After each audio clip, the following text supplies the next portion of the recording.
દુંદાળા દેવ ભગવાન શ્રી ગણેશની આરાધનાનું પર્વ ગણેશ મહોત્સવ તેના અંતિમ ચરણમાં પહોંચ્યું છે ત્યારે અંકલેશ્વરમાં નગર સેવા સદન દ્વારા વિસર્જનની તૈયારીઓ કરવામાં આવી રહી છે। અંકલેશ્વર શહેરમાં 2 સ્થળોએ નગર સેવા સદન દ્વારા કૃત્રિમ જળકુંડનું નિર્માણ કરવામાં આવ્યું છે। એક સુરવાડી રોડ પર અને બીજું નવી દેવી ભાતીજી મંદિર નજીક કૃત્રિમ જળકુંડનું નિર્માણ કરવામાં આવ્યું છે, જેમાં શ્રીજીની 5 ફૂટ સુધીની પ્રતિમાઓનું વિસર્જન કરી શકાશે। નર્મદા નદીમાં થતા જળ પ્રદૂષણને નાથવા માટે નગર સેવા સદન દ્વારા પ્રતિવર્ષ કૃત્રિમ કુંડનું નિર્માણ કરવામાં આવે છે, જેના ભાગરૂપે આ કામગીરી હાથ ધરવામાં આવી છે।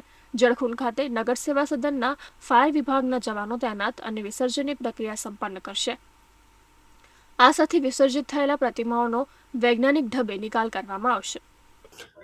આજ રોજ અંકલેશ્વર નગરપાલિકા દ્વારા અંકલેશ્વર નગરના ગણપતિ શ્રીજીનું વિસર્જન માટે 2 કુંડની તૈયારી કરવામાં આવી। એક કુંડ નવી દેવી ખાતે અને એક કુંડ જળકુંડ ખાતે, જેમાં 5 ફૂટ સુધીની દરેક મૂર્તિઓ, દરેક પ્રતિમાઓ આપણે અહીંયા પધરાવવાની છે અને જેનું સુચારું આયોજન નગરપાલિકા દ્વારા કરવામાં આવ્યું છે।